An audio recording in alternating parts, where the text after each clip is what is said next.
controversial Scots comedian Jerry Sadowitz, who's an absolute titan. You know, he's the guy who's sort of the precursor to Frankie Boyle, and incredibly funny comedian. He's been cancelled by the Edinburgh Fringe after complaints from audience members and venue staff. So they said he got his penis out on stage and used unacceptable language.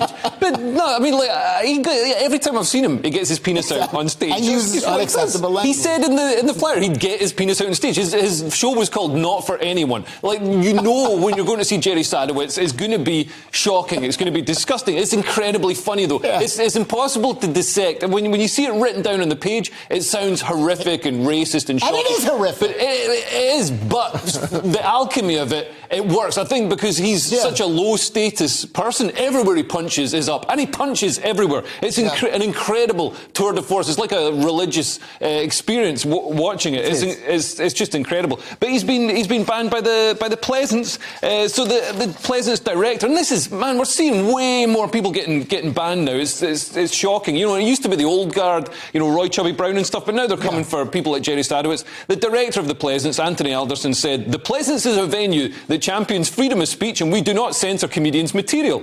But the material presented at his first show is not acceptable and does not align with our values.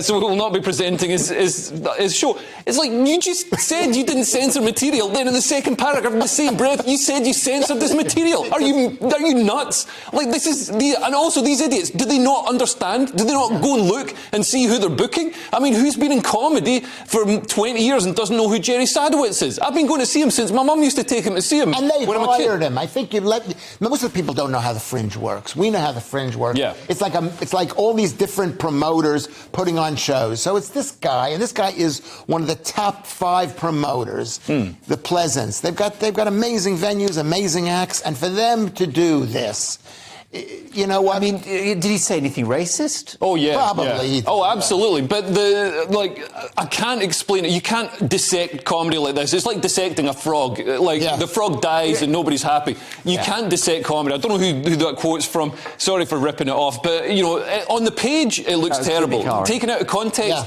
a lot of comedy looks terrible. But in person, on stage, it completely works. And it's the most hilarious thing I've ever seen. And it's so sad to see him cancelled. If he says something that's xenophobic, Jerry Sadowitz is slightly a character, isn't he? Sort of fantastical caricatural comedian and persona. And secondly, it'll be ironic and tongue-in-cheek and deliberately naughty. Exactly like Jimmy Carr's joke about the Holocaust. Jimmy Carr does not think it was great that many gypsies were murdered during the Holocaust, but it seems that the woke censors didn't get the memo. Yeah, although Jimmy Carr's coming from a high-status position, like Jerry Sadowitz is really in the gutter, just urinating on everyone. But they're both jokes. Yeah. Whether Jimmy Carr says it or whether Jerry Sadowitz says it. Go on, Leo. This guy, Jerry Sadowitz, he's insulted me to my face. He's accused me of stealing jokes. He's a horrible human being.